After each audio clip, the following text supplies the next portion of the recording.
नमस्कार, स्वागत छ कार्यक्रम खोज खबरमा। म पुष्कर खतिवडा। समाजमा भएका हरेक घटनामा हाम्रो नजर, जनताको सूचना पाउने अधिकारको सम्मान हाम्रो अभियान। त्यसैले समुन्नत र समृद्धशाली समाजको यात्रा खोज खबरको अन्तिम अभिष्ट अनि गन्तव्य हो। यति बेला नेपालीहरूको घर घरमा दशैं लागेको छ, तर दशैंको यही बेला काठमाडौँ उपत्यका सहित देशका ठूला शहरहरूमा चोरको बिगबिगी छ। कोही कोठा खोज्ने बहानामा त कोही कुकर बनाउने बहानामा अनि कोही कपडा वा अन्य कुरा बेच्ने बहानामा पनि तपाईको घर र तपाईले शहरमा छाडेको डेरा, सटर र घरको निगरानी गरिरहेका हुन सक्छन्। किनभने विगतका प्रहरी अध्ययनहरूले भन्छ दशैंका बेला काठमाडौँ सहित ठूला शहरहरूमा घरमा कोही नभएको मौका पारी चोरीका घटना हुने गरेको छ।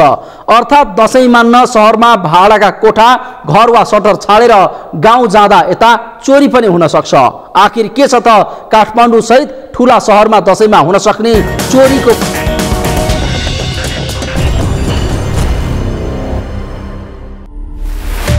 शहरका डेरा र सटर छाडेर जानेहरू सावधान।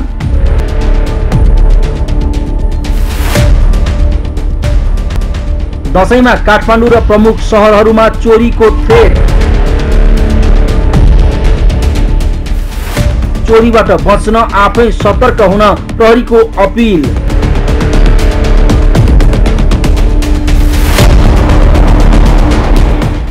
यदि तपाईँ दशैंमा काठमाडौँ वा शहरको डेरा, घर र सटर छाडेर बाहिरिनु भएको छ भने सावधान, तपाईको घर डेरामा चोरी हुन सक्छ। दशैंका बेला काठमाडौँ उपत्यका सहित देशका ठूला शहरहरूमा चोरीका घटना बढ्ने गरेका छन्। त्यसैले यो बेला आफ्नो डेरा वा घर छाडेर दशैं मान्न गाउँ फर्किँदा यता कोठामा चोरी हुन सक्छ।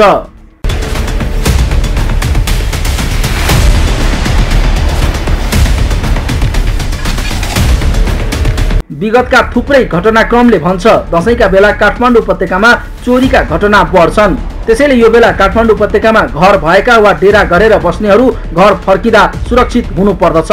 काठमाडौँ सहित देशका ठूला शहरहरूमा हरेक दशैंमा चोरीका घटना बढ्ने गरेको प्रहरीले जनाएको छ।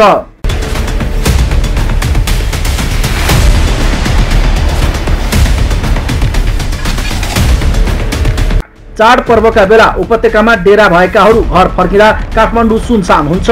यो बेला राजधानीमै बस्नेहरू पनि पारिवारिक जमघटमा व्यस्त हुन्छन्, तर यही मौका अपराधीलाई भने चोरी गर्ने अवसर बनिदिन्छ। चाडबाडका बेला उपत्यकामा चोर र लुटेरा सक्रिय हुने गरेको प्रहरीको भनाइ छ। विशेषतः चाडपर्वहरूमा विभिन्न किसिमका घटनाहरू, विगतका घटनाहरूले विगतलाई हेर्ने हो भने देखाउँछ नि। चाडपर्वमा चाहिँ विशेषतः चोरीका घटनाहरू, लुटपाटका घटनाहरू बढी हुने गरेको देखिन्छ। अब यसलाई हामीले अनुसन्धान गरिरहँदा, यसलाई हामीले हेरिरहँदाखेरि अब दशैंको समयमा अधिकांश व्यक्तिहरू चाहिँ भरसक आफ्ना आफन्तका मान्यजनहरूकोमा चाडपर्व मनाउन जाने, काठमाडौँमा अथवा यो सहरी क्षेत्रहरूमा पढ्न आउने विद्यार्थीहरू चाहिँ घरतिर फर्किने चाडपर्व मनाउन र घरमा चाहिँ ताला चाबीको भरमा मात्रै छोडेर जाने हुनाले यस्ता खालका घटनाहरू देखिन्छ। जो लागु औषध दुर्व्यसनीहरू छ, लागु औषध दुर्व्यसनीहरू पनि विभिन्न अपराधमा संलग्न भएको पनि देखिन्छ। त्यसमा विशेषतः चोरीमा यिनीहरूको संलग्न भएको देख्छौँ हामीले। दशैं लागेसँगै काठमाडौँको डेरा, सटर र अफिस बन्द गरेर घर फर्किनेहरू धेरै हुन्छन्। दशैंको उमङ्गसँगै उनीहरूले काठमाडौँको घर वा डेराको सुरक्षा बिर्सिन्छन्, तर यही बेला लुटेरा, पाकेटमार र चोरहरू सक्रिय हुने गरेका छन्। यस्तोमा केवल कोठामा ताला ठोकेकै भरमा घरको सुरक्षामा ढुक्क नहुन र घरधनी वा छिमेकीलाई जानकारी गराउन प्रहरीको अनुरोध छ। घटस्थापनादेखि केही नागरिकहरू चाहिँ आफ्नो चाडपर्व मनाउनलाई गाउँतिर काठमाडौँ उपत्यका छोडेर जानुहुन्छ। सरकारी अफिसमा काम गर्ने कर्मचारीहरू लगायत अन्य व्यापार गर्ने व्यक्तिहरू चाहिँ नर्मल्ली यो हाम्रो फुलपाती पछाडि जाने गर्नुहुन्छ। यसरी गइराख्दाखेरि चाहिँ अब उहाँहरूको त्यो घर ताला चाबीका भरमा छोडिएको हुन्छ र त्यस्तो ठाउँहरूमा चाहिँ विशेषतः चोरीका घटनाहरू भएको देखिन्छ।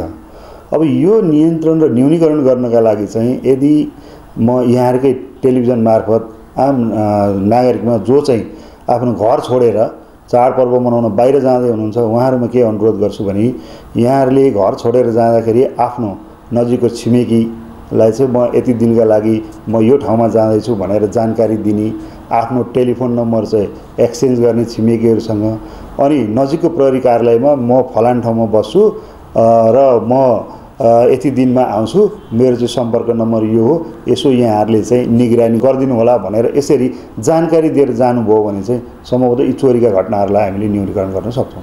प्रहरीले दशैंमा हुन सक्ने आपराधिक घटना नियन्त्रणका लागि विशेष सुरक्षा योजना लागू गरेको छ। तर चाडबाडमा विदेशबाट आउनेलाई खानेकुरामा नशालु पदार्थ मिसाएर खुवाई लठ्याउने र लुट्ने समूह पनि सक्रिय हुन्छन्।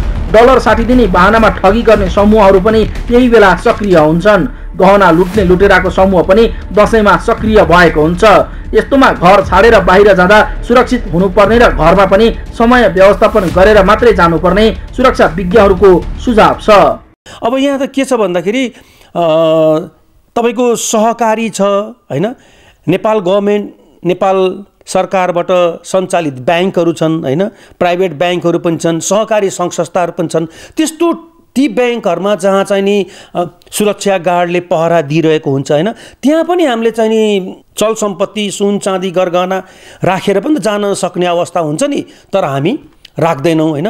अनि त्यो सम्पत्ति कहाँ रहन्छ त भन्दा लाउने लगाउनु भयो, आवश्यक पैसा चाहिँ नि लिएर जानको लागि हिँड्नको लागि पैसा राख्नुभयो, बाँकी त घरमै हुने भयो। त त्यस्तो चाहिँ नि सम्पत्तिमाथि सुन चाँदी गरगहना नगदमाथि चोरहरूको विशेष ध्यान दिने हुँदा उनीहरूको चाहिँ नि टार्गेट पनि त्यही नै हुन्छ। घरमा बस्ने व्यक्तिहरूले टाइम व्यवस्थापन गर्न चाहिँ नि चुकेका छन्।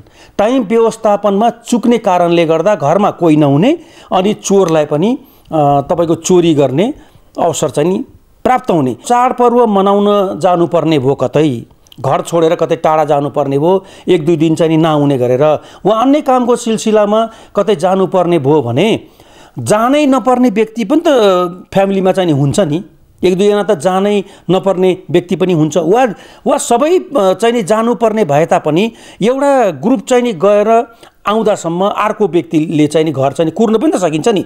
मैले भन्नुको समयको व्यवस्थापनमा चुक्ने गरेको कारणले गर्दा पनि चोरहरूले अवसर पाउने गरेका छन्। अहिले दशैं सँगसँगै सबैतिर उत्साह उमङ्ग छाएको छ। उपत्यका पनि अन्य समयभन्दा सुनसान भइसकेको छ। यो बेला काठमाडौँमा डेरा वा व्यवसाय गरेर बस्नेहरूको कोठामा चोरको नजर पर्ने गर्दछ। चाडबाडको बेलामा दिउँसो चोरी हुने जोखिम हुन्छ। त्यसैले यो बेला आफ्नो डेरा वा सटरको सुरक्षाका लागि विशेष सावधानी अपनाउन सुरक्षा विज्ञहरू सुझाव दिन्छन्। चोरीको चाहिँ नि अपराधलाई हेर्ने हो भने यहाँ चाहिँ नि 2 किसिमको अपराधीहरू चाडपर्वको बेला सङ्गठित हुने गरेको देखिएको छ। एउटा सङ्गठित अपराधी र सामान्य अपराध गर्ने अपराधीहरू। सङ्गठित अपराधीहरू सञ्चार मिडियासँग जोडिएर बस्छन् हैन, तपाईको आइटीसँग जोडिएर बस्छन् र सामान्य चाहिँ नि चोरहरू अपराधीहरू चोरी गर्ने बित्तिकै यिनीहरू चोरी गरेका वस्तुहरू बिक्री गर्छन्, आफ्नो घरतिर व्यवहार मिलाउन जान्छन्। विशेष गरेर चाडपर्वको बेला दिउँसोको समयमा चाहिँ नि चोरी हुने घटनाहरू देखिएको छ। एक घरको व्यक्तिले अर्को घरको व्यक्तिलाई नचिन्ने अवस्था भएको कारणले गर्दा आफू घर बाहिर चाहिँ नि जाँदाखेरि पनि मेरो घरहरू निगरानी गरिदिनुस् है, म यति समयमा आउँछु अथवा यति दिनमा आउँछु, त्यो संस्कृति चाहिँ नि हाम्रो समाजमा विकास चाहिँ नि भएको छैन।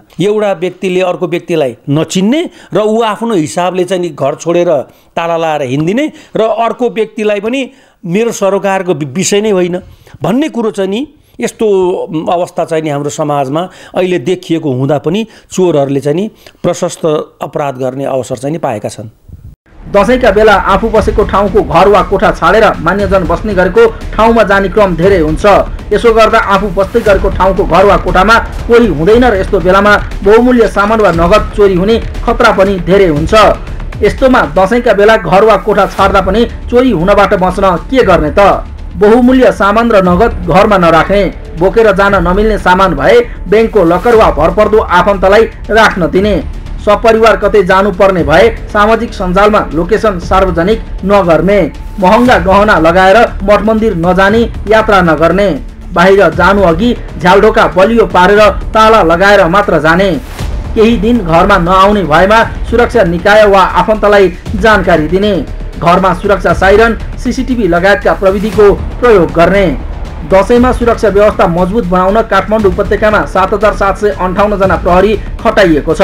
उपत्यका प्रहरी कार्यालयले काठमाडौँ उपत्यकामा मात्रै 7758 जना प्रहरी खटाएको हो। चाडपर्वको बेला झैझगडा, चोरी, ठगी जस्ता क्रियाकलाप नहुन् भनेर सो संख्यामा प्रहरी खटाइएको काठमाडौँ उपत्यका प्रहरी कार्यालयले जनाएको छ। विगतका वर्षहरूका घटनालाई हामीले विश्लेषण गरेर अहिले पनि सुरक्षा योजना बनाएर तीनटै जिल्लामा हामीले हाम्रो स्ट्रेन्थ जति छ त्यो व्यापक रूपमा प्रहरी परिचालन गरिरहेका छौँ। अहिले हामीले 7500 प्लसमा जनपद प्रहरी, ट्राफिक प्रहरी र सादा पोसाकलाई चाहिँ हामीले परिचालन गरेका छौँ। हाम्रो सुरक्षा योजना पनि छ त्यही अनुसार। चोरी नियन्त्रण गर्नका लागि हामीले विशेषतः सादा पोसाकमा अहिले हामीसँग भइरहेको स्ट्रेन्थमा अझ 50 जना सादा पोसाकका प्रहरी कर्मचारीहरू थप गरेर अब चाडपर्वका अवसरमा यस्ता खालका घटनाहरू नहुन् भनेर हामी त्यही हिसाबमा प्रहरीहरू हामीले परिचालन गरेका छौँ। काठमाडौँ, भक्तपुर र ललितपुरमा नेपाल प्रहरी र ट्राफिक प्रहरीको टोलीसँगै सादा पोसाकमा समेत प्रहरी खटिएका छन्। त्यसैगरी काठमाडौँ छिर्ने नाकाहरूमा प्रहरी सहित कुकुर समेत परिचालन गरिएको छ। नागढुङ्गा, फर्पिङ र भक्तपुरको जगाती चेक पोइन्ट सहितका केही नाका र व्यापारिक स्थानमा तालिम प्राप्त कुकुर पनि परिचालन गरिएको प्रहरी कार्यालयले जानकारी दिएको छ। यस अलावा मोबाइल गस्ती, पैदल गस्ती, पिकेट, क्युआरटी, सादा पोसाकका प्रहरीको परिचालन, सीआरबी, सीसीटीभी निगरानी, कट एन्ड सर्च, एम्बुस, रिजर्भ, नियमित चेक पोइन्ट ड्युटी, मापसे चेकिङमा प्रहरी खटाइएको छ। उपत्यकाबाट बाहिरिएका यात्रुलाई लक्षित गरी 14 स्थानमा यात्रु सहायता कक्ष र 35 स्थानमा सवारी जाँचको व्यवस्था गरिएको छ। उपत्यका ट्राफिक प्रहरी कार्यालयका अनुसार पुरानो बस पार्क, सुन्दारा, नागढुङ्गा, कलङ्की, स्वयम्भू, माछापोखरी, नयाँ बस पार्क, चाबहिल, गौशाला, कोटेश्वर, जगाती, सातो बाटो, बल्खु, दक्षिणकालीमा यात्रु सहायता कक्ष राखिएको छ। यसरी काठमाडौँ उपत्यका सहित प्रमुख सहरहरूको घर वा डेरा छाडेर जाँदा हुन सक्ने चोरीबाट बच्न प्रहरीको सक्रियतासँगै नागरिक स्वयंको चासो र सतर्कता पनि आवश्यक छ। खोज खबरका लागि क्यामेरामा प्रताप लामाका साथमा पुष्कर खतिवडा, काठमाडौँ।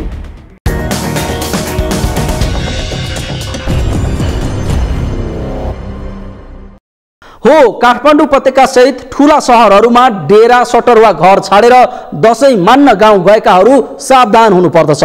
किनभने विगतदेखि नै दशैंका बेलामा सुनसान सहरमा कोही नभएको घर, डेरा र सटरमा चोरी हुने गरेको छ। दशैं मान्न सहरबाट कोठामा ताला लगाएर गाउँ फर्कदा कतै तपाईको कोठा चोरीको जोखिममा त छैन? सावधान हुनुहोस् है। यसरी कोठामा चोरी नहोस् भन्न आफू घरमा छैन रेखदेख गरिदिनु भनेर छिमेक, घरधनी र प्रहरीलाई सूचना गराइहाल्नुहोस्। अन्यथा दशैंको उल्लासमा तपाईँ रमाउँदै गर्दा तपाईको सहरको डेरा, घर वा सटरमा चोरी हुन सक्छ। कार्यक्रममा एकैछिन ब्रेकपछि नेपालमा विकासको गति र बेहाल अवस्था सम्बन्धी प्रसङ्ग उजागर गर्नेछौँ। हेर्दै गर्नुहोला।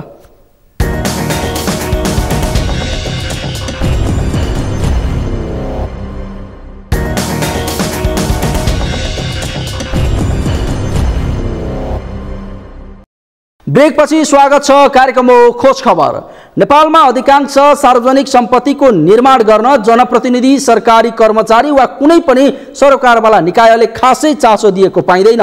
राज्य र जनताको काम गर्ने भनेरै चुनिएका जनप्रतिनिधि र नियुक्ति लिएर राज्यको तलब खाने सरकारी कर्मचारी अनि समयमा काम गर्छु भन्ने ठेकेदार सबै सेटिङमा बस्ने र समयमा काम नसक्ने परिपाटी छ। यसको सिधा असर विकास निर्माणको गतिमा पर्दछ। यसका कयौं उदाहरण छन्। तिनै उदाहरण मध्ये राष्ट्रिय गौरवको योजनाहरू पनि पर्दछ। करिब 10 वर्ष अघि ठूलो चर्चाका साथ सुरु भएका यी योजनाहरू अहिले अलपत्र छन्। यस्तै काठमाडौँको जोरपाटी सुन्दरीजल सडक 6 वर्षदेखि पुरा हुन सकेको छैन। के छ त्यसको वास्तविकता? हेरौँ यो रिपोर्ट।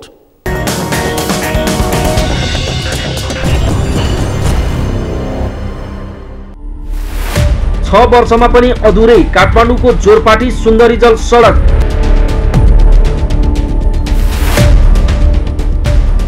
स्थानीयको मुआवजा र क्षतिपूर्तिको विवादले काममा अवरोध।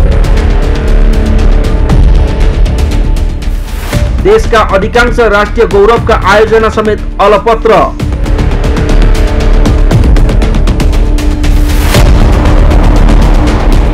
समयमा काम पूरा भएका विकास निर्माणका कामहरू सायदै नेपालमा कुनै होलान्, किनकि नेपालमा अधिकांश विकासे कामहरूको गति यति सुस्त छ कि यसले ती निर्माण नै अलपत्र पार्ने गर्दछ। यसका धेरै उदाहरण छन्। तिनै उदाहरण मध्ये काठमाडौँको जोरपाटीदेखि सुन्दरीजलसम्मको सडक पनि एक बनेको छ। यो सडक निर्माण सुरु भएको 6 वर्ष भइसक्यो, तर विडम्बना अझै पूरा हुन सकेको छैन, जसका कारण सडक हिलाम्मे र धुलाम्मे मात्र छैन, सडककै कारण पैदल यात्री र सवारी चालकलाई समेत कष्ट हुने गरेको छ।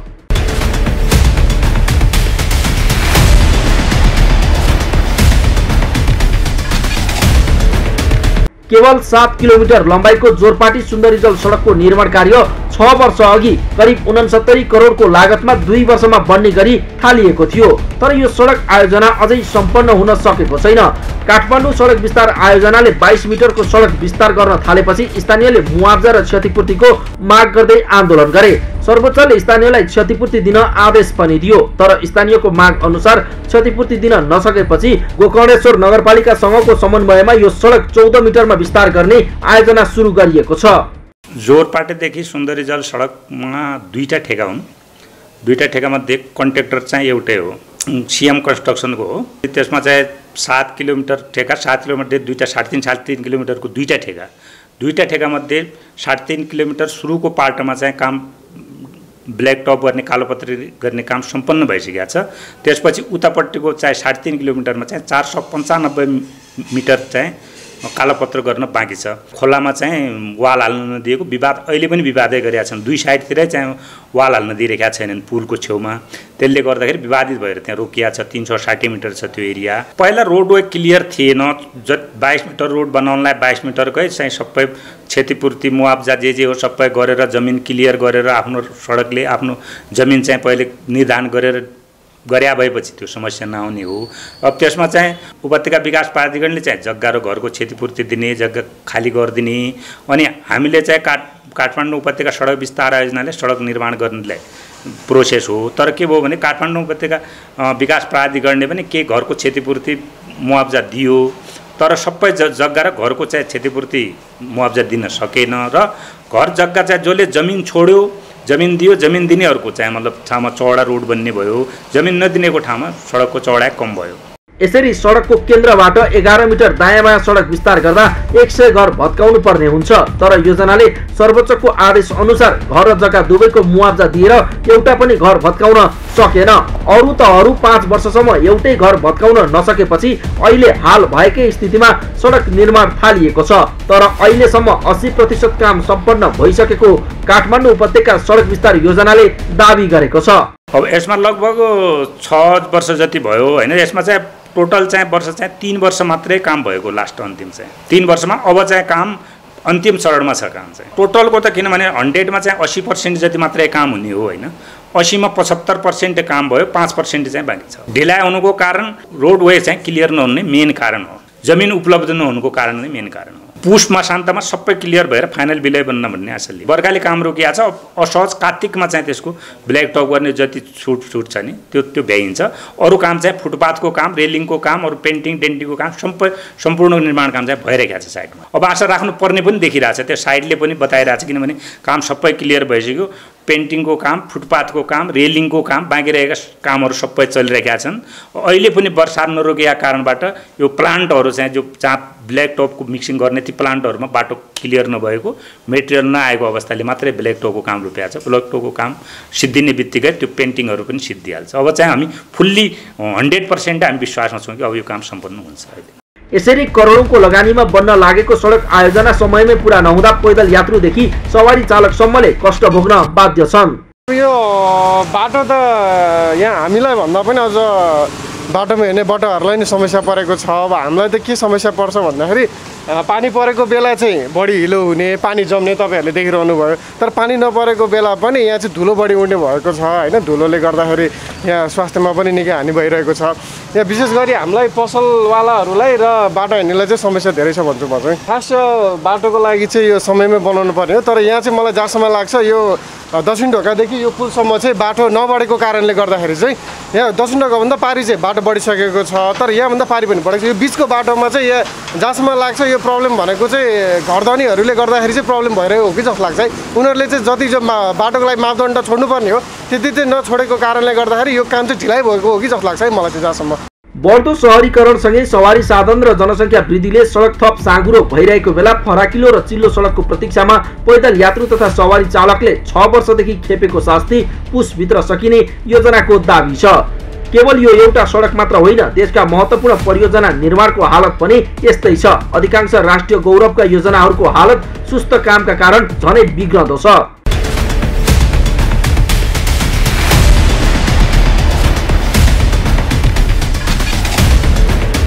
आर्थिक वर्ष 2068-69 मा तत्कालीन प्रधानमन्त्री डाक्टर बाबुराम भट्टराई नेतृत्वको सरकारले राष्ट्रिय अर्थतन्त्र र जनजीविकामा दूरगामी प्रभाव पार्ने महत्त्वपूर्ण आयोजनाहरू सुरु गरेको थियो।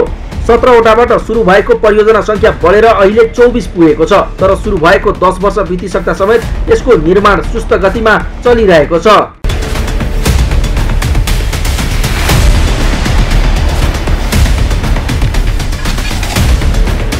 10 वर्ष अघि सुरु भएको माथिल्लो तामाकोशी जलविद्युत आयोजनाको कार्य सम्पन्न भएको छ। तर बाँकी रहेको 23 वटा योजनाको काम भने अझै पूरा हुन सकेको छैन। सरकार परिवर्तनसँगै आयोजनाहरूमा राजनीतिक हस्तक्षेपका कारण ती विकास निर्माण ढिला हुने राजनीतिक दलका नेताहरू स्वीकार गर्छन्। सुरुमा 46 सालपछि केही समय नेपाली कांग्रेसकै नेतृत्वमा भएको हुनाले मान्छेले के ठान्दछन् भने त्यो बेलादेखि नेपाली कांग्रेस नै अधिकांश समय सत्तामा छ भनेर ठान्दछन्। त्यस्तो होइन र सबै जोड्ने हो भने वामपन्थी नेतृत्व अरू दलको नेतृत्वमा हामीभन्दा लामो समय सरकार बनेको छ र त्यसमा हामी रहँदाखेरि पनि यो गठबन्धन समग्रमा नेपाली कांग्रेसकै निर्णायक भूमिका नहुँदाखेरि पनि यो अन्यल भएको आयोजना होस् कुनै पनि निर्णय प्रक्रियामा अनावश्यक हस्तक्षेप गर्दै जब यस्तो अनावश्यक हस्तक्षेप हुन थाल्छ त्यहाँ चाहिँ फाइदा बेफाइदा कुराहरूले चाहिँ प्राथमिकता पाउन थाल्छ। आयोजना सम्पन्न गर्ने देश र समाजको लागि मूलभूत रूपमा केन्द्रबिन्दुमा राख्नुको सट्टा यसमा व्यक्तिगत फाइदाहरू पार्टीगत फाइदाका कुराहरूलाई चाहिँ प्राथमिकता राख्न थालिन्छ। त्यस बेलामा समस्या आउँछ। जहाँसम्म हाम्रो चाहिँ सवाल हो हाम्रै नेतृत्वमा जति पनि आयोजनाहरू भए जस्तो चाहिँ यो अरू पहिला हामीले अगाडि बढाउन खोज्यौँ यो एमाले पार्टीले अनावश्यक रूपमा विरोध गरेर त्यो चाहिँ तुइयो। आर्थिक वर्ष 2077-78 को असारसम्ममा राष्ट्रिय गौरव आयोजनाको प्रगति 16% रहेको तत्कालीन महालेखा नियन्त्रक कार्यालयको तथ्याङ्कले जनाएको छ। महालेखाको 59औं वार्षिक प्रतिवेदन 2079 का आधारमा पोखरा क्षेत्रीय अन्तर्राष्ट्रिय विमानस्थल गौतम बुद्ध अन्तर्राष्ट्रिय विमानस्थलको प्रगति सकारात्मक देखिएको छ। तर अन्य आयोजनाको प्रगति भने निराशाजनक छ। राष्ट्रिय गौरवका आयोजना भनेर हामीले सामान्यतया सुरुमा हेर्नुभयो भने 17 वटा थिए, अहिले 24 वटा योजनाहरू भेट्छौँ। अझ राष्ट्रिय योजना आयोगले प्रकाशन गरेको 15 योजनाको आधार पत्र हेर्नु भने 22 वटा मात्रै पनि देखिन्छ। महालेखा परीक्षकको कार्यालयले लेखा परीक्षण गर्ने भएकाले लेखा परीक्षणमा जे सूचना आएको हुन्छ त्यो सूचनाको आधारमा हामीले हाम्रो कुराहरू प्रतिवेदनमा पनि लेख्छौँ र महालेखा परीक्षकको वार्षिक प्रतिवेदनमा पनि लेख्छौँ। र वार्षिक प्रतिवेदनको अनुसार हेर्ने हो भने राष्ट्रिय गौरवको आयोजनाको अहिलेसम्मको स्थिति त्यति सन्तोषजनक देखिँदैन। भएका आयोजना मात्रै पनि समयमा सम्पन्न भइरहेका छैनन्। अहिले सरस्वती हेर्नुभयो भने माथिल्लो तामाकोशी आयोजना सम्पन्न भएको देखिन्छ भने मेलम्ची खानेपानी आयोजना सम्पन्न भइसक्यो भने तापनि फेरि पछि बाढीको कारणले केही समस्याहरू आएको छ। गौतम बुद्ध विमानस्थलमा पनि 100% भइसकेको छैन। समग्रमा त्यति राम्रो देखिँदैन। धेरै जसो आयोजना कतिपय 2064-65 देखि सुरु भएर कुनै 10 वर्षमा सकिने भनेर बनाएको देखिन्छ। तर अब विभिन्न कारणले गर्दाखेरि धेरै आयोजनाहरू अहिले हेर्नुभयो भने 80-81 मा सम्पन्न हुने भनेर सबै योजनाहरूको म्याद थप भएको देखिन्छ। सबै योजनाहरूको टाइम चाहिँ बढेको छ। राष्ट्रिय गौरवका आयोजनाहरूलाई कुल 82 अर्ब 24 करोड रुपैयाँ बढी बजेट विनियोजन गरिएको थियो। विनियोजित बजेट मध्ये गत आर्थिक वर्षको पहिलो 6 महिनामा 16.39% मात्र बजेट खर्च भएको छ। त्यसरी सम्बन्धित क्षेत्रको तथ्याङ्क अनुसार राष्ट्रिय गौरवका आयोजनाका लागि गत आर्थिक वर्षमा 3 अर्ब 38 करोड 46 लाख रुपैयाँ, पुँजीगत तर्फ 66 अर्ब 47 करोड रुपैयाँ र वित्तीय व्यवस्थापन तर्फ 12 अर्ब 38 करोड 46 लाख रुपैयाँ गरी 82 अर्ब 24 करोड 44 लाख लाख रुपैयाँ बजेट विनियोजन गरिएको थियो। तर आयोजनाको विस्तृत प्रतिवेदन पूरा नहुँदा, मुआब्जा वितरण सम्पन्न नहुँदा, आन्तरिक समस्या, निरीक्षणको अभाव लगायतका कारणले गौरवका आयोजनाहरू अलपत्र अवस्थामा रहेको निर्माण व्यवसायीहरूको भनाइ छ। सुरुमा हामीले प्रोजेक्ट कन्सिभ गर्दादेखि नै त्यो प्रोजेक्ट त्यहाँ जरुरी हो कि होइन, त्यहाँको जियोग्राफी कस्तो छ भने अलिकति राम्रोसँग स्टडी गर्नुपर्ने हुन्छ। त्यहाँको लोकल कम्युनिटिजहरूलाई चाहिँ हामीले राम्रोसँग सम्झाउनु पर्ने, बुझाउनु पर्ने हुन्छ। यो प्रोजेक्ट आयो भनेदेखि यहाँको जीवनस्तरमा यसरी सुधार गर्छ, यसरी सुविधा प्राप्त हुन्छ भन्ने कुरा त्यो कम्युनिकेसन एउटा चाहिँ ल्याकिङ हुनसक्छ जस्तो लाग्छ मलाई। हाम्रो इन्टर मिनिस्टेरियल कोअर्डिनेसनको कुरा चाहिँ अलिकति मेजर छ त्यसमा। अब स्पेसली यो वनको कुराहरू, त्यसमा चाहिँ अब रुख काट्नेदेखि लिएर हरेक कुराहरू त्यसले अलिकति डिस्टर्ब गरेको जस्तो लाग्छ। र यो इन्भाइरोमेन्टल क्लियरेन्सेसहरूले पनि अलिकति समय लगाएको हुन्छ। काम गर्दै जाँदाखेरि अनसर्टेन्टी धेरै हुन्छ यस्तो प्रोजेक्टमा। अनि त्यस भेरिएसनको कुराहरू आउँछ। भेरिएसनको कुरा आउँदा अब तलको जमिनमुनिका अब अनफोर्सिन कुराहरू जुन चाहिँ हामीले पहिला देखेका हुँदैनौँ अथवा डिजाइन गर्दाखेरि परेका समस्याहरूले गर्दा भेरिएसनको कारणले गर्दाखेरि पनि अलिकति ओभरअल त्यो समयमा सम्पन्न हुन नसकेको स्थिति छ। ओभरअल हाम्रो इन्फ्रास्ट्रक्चर गभर्नेन्सको सम्पूर्ण पाटोलाई हामीले इन्टिग्रेटेड रूपमा चाहिँ एकीकृत हिसाबले चाहिँ हामीले त्यसलाई एड्रेस गर्नुपर्छ। त्यसमा अब त्यो प्रोजेक्ट कन्सेप्सनदेखि डिजाइन, इम्प्लिमेन्टेसन, त्यसको चाहिँ अब अपरेसन एन्ड मेन्टेनेन्सको पुरै साइकललाई राम्रोसँग हेरेर त्यो आवश्यक प्रोजेक्ट हो कि होइन र त्यसमा चाहिने हामीले ड्यु डेलिजेन्स गरेका छ कि छैनौँ, प्रपर स्टडी गरेका छ कि छैनौँ त्यो हेर्नुपर्छ। समग्रमा राष्ट्रिय गौरवका आयोजनाहरूको काम सुरु भएको 10 वर्षमा एउटा बाहेक बाँकी आयोजनाको काम सकिएको छैन। कुनै पनि आयोजना समयमै सुरु भई सम्पन्न नहुँदा आयोजनाको लागत समेत बढिरहेको छ भने राज्यले समयमै लाभ लिन समेत सकेको छैन। खोज खबरका लागि क्यामेरामा सम्पूर्ण लम्सालका साथमा यशोदा भण्डारीको रिपोर्ट।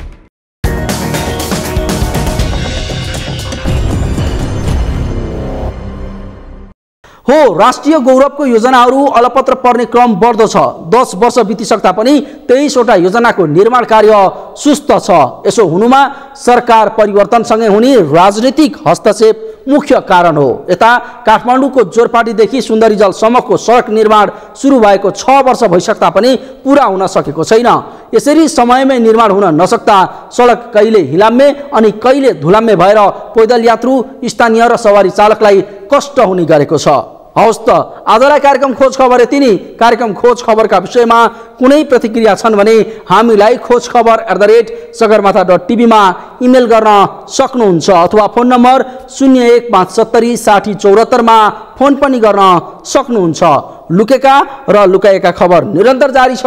नेपालको पहिलो न्युज च्यानल सगरमाथा टेलिभिजन हेर्दै गर्नुहोला। नमस्कार।